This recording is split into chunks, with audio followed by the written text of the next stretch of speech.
রং আছে। শিক্ষক এসে শুধালেন হেসে দ্বিতীয় শ্রেণীর কাছে। একসাথে মিলে সব ছেলে বলে চিৎকার করে জোরে, তিনটি বর্ণ রয়েছে রাঙানো জাতীয় পতাকা জুড়ে। শ্রেণীর পিছনে বেঞ্চের কোণে শিশু ছিল এক বসে। পতাকার মাঝে 5 রং আছে, বলল সে মৃদু হাসে। কথা তার শুনে বাকি শিশুগণে হেসে খায় লুটোপুটি। শিক্ষক রেগে বলেন হেঁকে, বোঝাও কি করে 5টি।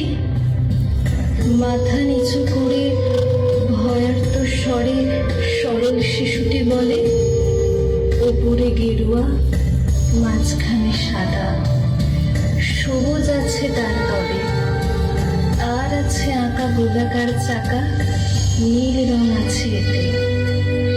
শিক্ষক বলে, এটিকে ধরলে তবু হচ্ছে 4টি। অবুঝ শিশুটি বলল তখন, রং আছে আর এক। লাল লাল ছোপ দাগ দেখা যায় ওই পতাকার মাঝে। বাবাকে যখন আনলে ওরা, কফিনের ঢাকা খুলে জড়ানো রয়েছে দেহখানা তার পতাকার ফুলে। রক্তের দাগে ছিল লাল ছোপ ওই পতাকার মাঝে।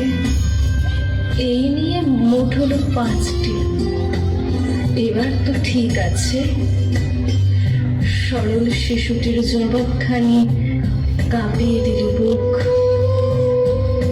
অশ্রু এলো নয়ন ভরে, শুকনো হলো মুখ।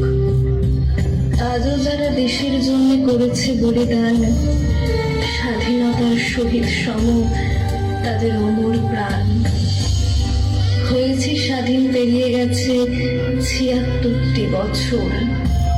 দেশ বাঁচাতে যাচ্ছে যে প্রাণ, রাখছে কি তার খবর।